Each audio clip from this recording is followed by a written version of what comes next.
Bueno, Dale bánquenme nomás. un poquito. Eh, eh, si quieren aportar y esas cosas, de 10 me vendría genial. Dale. Eh, ¿Ya está, Rocco? Sí, larga ¿Puedo decir? nomás. Ah, bien.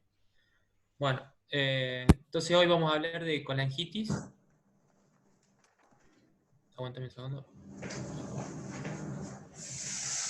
Bueno, la colangitis aguda la podemos clasificar, la podemos definir como una inflamación e infección aguda de la vía biliar.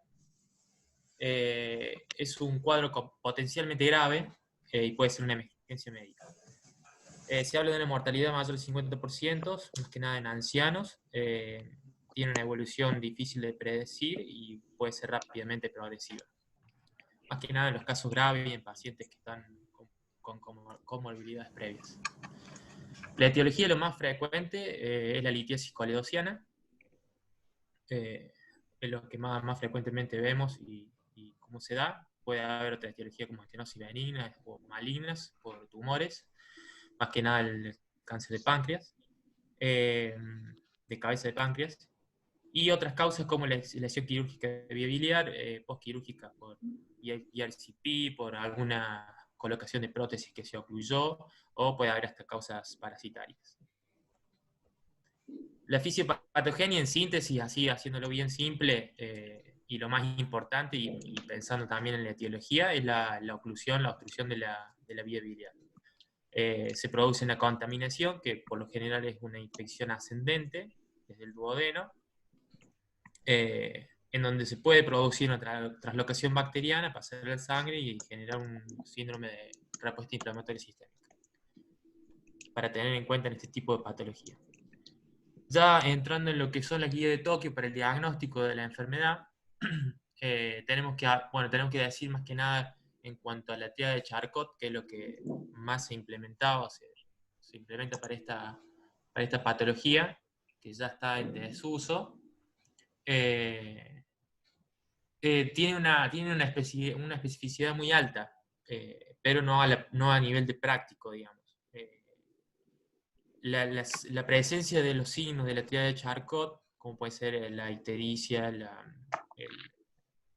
eh, la fiebre y el dolor, eh, y después los datos de laboratorio y demás que nos pueden ayudar, eh, bueno, van a sugerir muy fuertemente la presencia de colangitis aguda, pero no tiene una buena sensibilidad. Entonces lo que se tiende a aplicar es más que nada la guía de Tokio, dejando de lado ya la tríada de Charcot. Eh, Esto nos lleva más fácil al diagnóstico de las colangitis, las que son por ahí, las que no son clásicas, que no tienen los síntomas clásicos de la tríada de Charcot.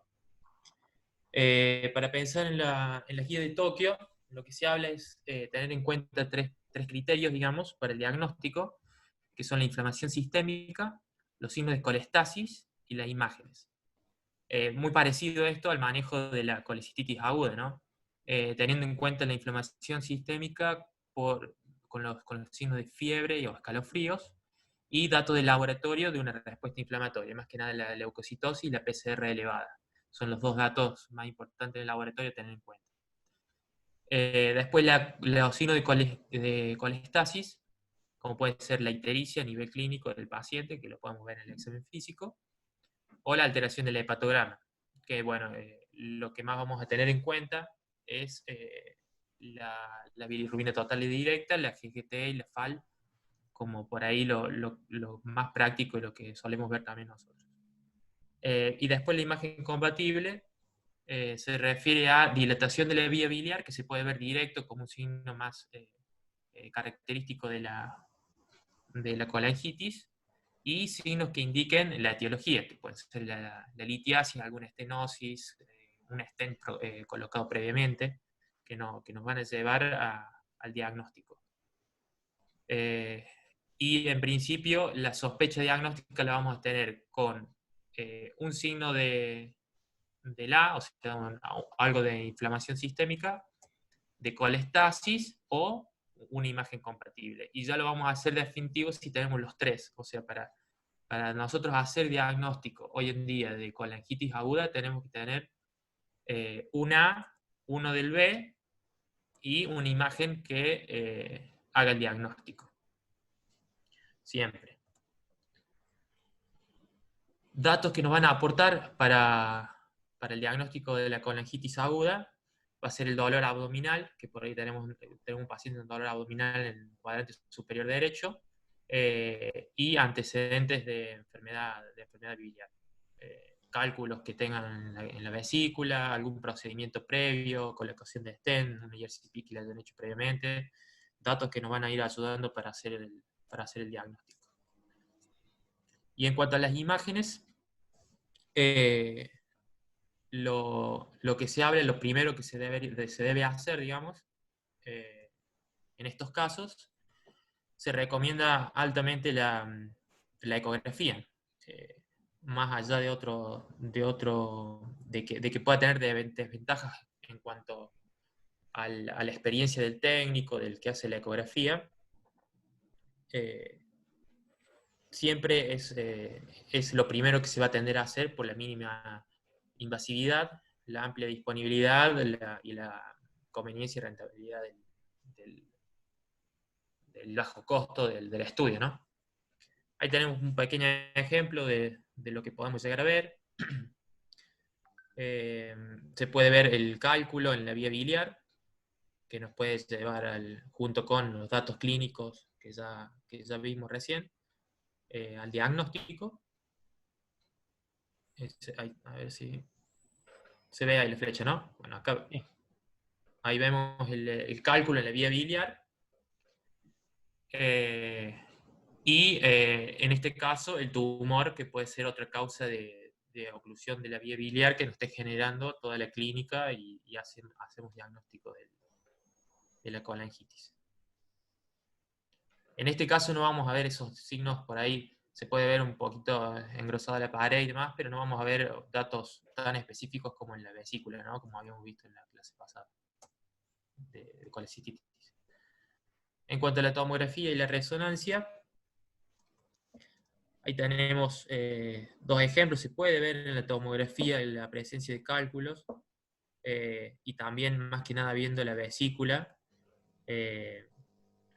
se pueden ver a veces los cálculos en la vía biliar y a veces también la dilatación. Y en la resonancia es la imagen para hacer diagnóstico, el gol estándar, digamos, lo que se debe hacer para hacer diagnóstico de la colangitis y la presencia de cálculo en realidad en el colédoco. La colangioresonancia es el método no invasivo que puede delinear bien el conducto biliar y nos permite identificar también la enfermedad maligna o los cálculos en la vía biliar. A veces por ahí tenemos más disponibilidad de hacer una tomografía, dependiendo también de la sintomatología y los signos que presenta el paciente. Si tenemos un paciente ya con dolor abdominal, una clínica más florida, a veces optamos por la TAC para descartar otros diagnósticos también, pero que nos van a guiar hacia este y después pedir la resonancia, ¿no? Pensando también en que la resonancia es un estudio que no tiene una gran disponibilidad como una ecografía o una tomografía, entonces no va a ser un estudio que se va a pedir desde el comienzo, ¿no? Que se va a hacer al paciente antes de hacer una ecografía, por ejemplo. Aunque a veces se ha dado, pero es lo menos frecuente. Entonces se recomienda la resonancia abdominal, la colangioresonancia, para diagnosticar la causa de colangitis y evaluar la inflamación. A la colangitis también la guía de Tokio las divide en grados, según la gravedad, si es leve, moderada o severa, al igual que la colecistitis. Es muy parecido, el grado leve y el severo son igual a la colecistitis, se modifican en el grado 2, o sea, en la colangitis moderada, en donde identificamos los glóbulos blancos si son mayores a 12.000 o menor a 4.000, la fiebre mayor a 39 grados si el paciente tiene más de 75 años, una hiperbilirrubinemia mayor a 5 o hipoalbuminemia, son datos que nos van a decir que el paciente está un poquito más grave, ya no es una colangitis leve, y debemos tener al menos 2 de estos. Y en la 3, igual que en la colecistitis, debemos tener un impacto en órgano blanco con fallo cardiovascular, puede haber falla respiratoria, renal, hepática, deterioro a nivel de la conciencia o plaquetopenia. Son datos que nos van a ir ayudando de la forma en que lo debemos tratar después del paciente, que ya lo vamos a ver. Todo esto además de los antecedentes, ¿no?, del paciente y el cuadro clínico en general. Y entonces vamos a tener un manejo según grados de gravedad, que esto también lo da la guía de Tokio, en donde en el grado 1 en todo vamos a hacer antibiótico, ¿no? Vamos a arrancar con el antibiótico y pensando en esto tenemos que hacer siempre hemocultivos de los pacientes. En el grado 1, que sería una patología leve, en un paciente estable y con una buena evolución, se hace por lo general un tratamiento antibiótico que puede finalizar el tratamiento y después ir a un tratamiento definitivo de la causa. O mientras se hace el tratamiento antibiótico, realiza un drenaje biliar y el tratamiento de la causa. Para tener en cuenta, el paciente en la misma internación debería hacerse el tratamiento antibiótico, el drenaje biliar y el tratamiento de la etiología, que ya vamos a ver de cómo hacerlo. Por lo general, en un centro avanzado con cirujano experimentado, digamos, que ya tenga manejo de vía biliar laparoscópica, se podría realizar todo en una sola cirugía. En el grado 2 hacemos tratamiento antibiótico y el drenaje biliar. Por lo general se realiza de manera endoscópica y el tratamiento de la causa. Todo esto antes de las 24 horas se intenta hacer dentro de las 24 horas del ingreso del paciente, ¿no? Por lo menos el drenaje biliar. Y en el grado 3 es una urgencia médica y se debe hacer el drenaje biliar urgente, con ERCP es lo que se intenta hacer, con colocación de algún stent o un drenaje por vía endoscópica, es lo que más se está usando, lo que se debería hacer con el tratamiento antibiótico. Lo que se debe hacer es una descompresión urgente de la vía biliar para luego hacer el tratamiento de la causa. A veces en este tipo de pacientes que ya están graves, no se debería ponerse a sacar los cálculos, si bien sea por endoscopía o lo que sea, porque podemos agravar el cuadro. Por ahí se hace el ERCP, se intenta poner un stent o una prótesis para poder drenar esa vía biliar, descomprimirla y después hacer el tratamiento definitivo. Más o menos hasta ahí se está entendiendo un poco la diapositiva. Sí, Juan. Esto es todo sacado de la guía de Tokio. En cuanto al antibiótico, igual que la clase de colecistitis, más que nada en la parte de colangitis se debe hacer tratamiento por 4 o 7 días. Por general se extiende 7 días con los mismos antibióticos. Ampicilva o piperatazo en los grados más graves, ¿no? En vía oral, amoxiclav, cefalometro, se puede usar, que después sería el reemplazo del tratamiento. Y acá lo que estábamos viendo. Si tenemos una colangitis, grado 1 o 2, se hace tratamiento por 7 días. Y si no logramos sacar los cálculos, o sea, de retirar la causa que está originando esta colangitis, se debe continuar el tratamiento hasta que se realice el tratamiento definitivo. A veces si quedan cálculos residuales después de una cirugía, se debe esperar hasta que, por ejemplo, se haga una ERCP posterior para retirar los cálculos, o al revés, si se hace la ERCP primero, después de la cirugía se termina el tratamiento antibiótico. Entonces, la terapia antimicrobiana en los pacientes con colangitis debe tener una duración de 4 a 7 días por lo menos de antibiótico. Y en cuanto al tratamiento de la causa, pensando en un paciente que tiene una litiasis vesicular y coledociana, por ahí bueno, charlamos un poco con el caso que dio Botín el otro día, pero se plantean dos formas, digamos. En un tiempo o en dos tiempos. En un tiempo sería el tratamiento de la litiasis vesicular y la coledociana en una cirugía, o en dos tiempos se hace una IRCP previo o posterior a la cirugía, o sea, a la colecistectomía. ¿Cuál hacemos? Depende de un montón de cosas.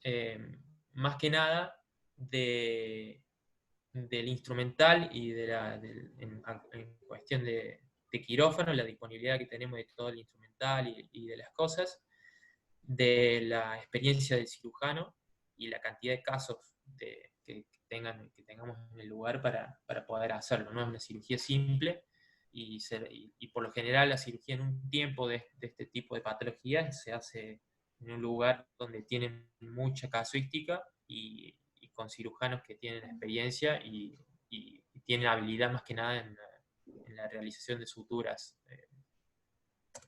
por video. Entonces, hay un algoritmo que es este, que lo saqué de una clase también del Bienal. Lo usan en el italiano de Buenos Aires y se basan más que nada en el paciente si es de bajo riesgo o alto riesgo. Eso teniendo en cuenta con valores del CSI o el ASA, y el ASA los dos, dependiendo si el paciente es bajo riesgo o alto riesgo, que eso lo habíamos visto también en la otra clase. Si el paciente es de bajo riesgo, lo que se intenta hacer es la colecistectomía laparoscópica, una colangiografía intraoperatoria, se evalúa la vía biliar y se explora por vía laparoscópica la vía biliar para retirar los cálculos. Para hacer esto tenemos que tener en cuenta si el caso es favorable o desfavorable en cuanto a un par de cosas. Si es favorable, para hacer un abordaje transcístico, que sería lo ideal, lo que se intentaría hacer siempre.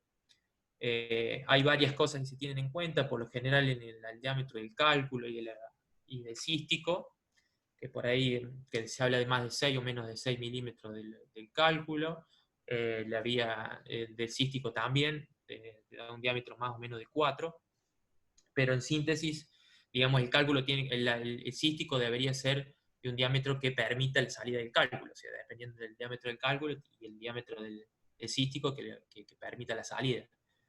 Y hay tres cosas por ahí más importantes con respecto a esto que nos va a decir que el abordaje transcístico es factible o no. Más que nada pensando en la entrada, en la desembocadura, es algo anatómico, digamos, del cístico en el colédoco, y si está dilatado. Más que nada si es un cístico más vale corto y dilatado, no va a permitir hacerlo. Si tenemos un cístico largo con una desembocadura más baja en el colédoco, va a ser más dificultoso y se va a complicar el abordaje transcístico. Si no tiene inflamación crónica del pedículo, o sea, si no hay adherencia y cosas que nos impidan el manejo del cístico, se podría hacer, y la habilidad para suturar del cirujano, los casos que haya operado de esa manera. Si se puede hacer de esa forma, se haría ese abordaje con canastilla, se sacarían los cálculos a través del cístico.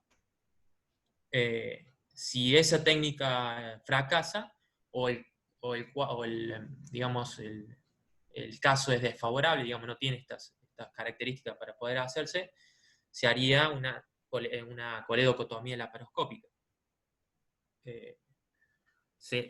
Por lo general se intenta evitar esto porque si bien es algo controlado, no deja de ser una lesión quirúrgica de vía biliar. Obviamente que es todo controlado y se haría para poder sacar los cálculos, pero bueno, tiene su riesgo también. Se hace la coledocotomía y se sacan los cálculos de la misma forma.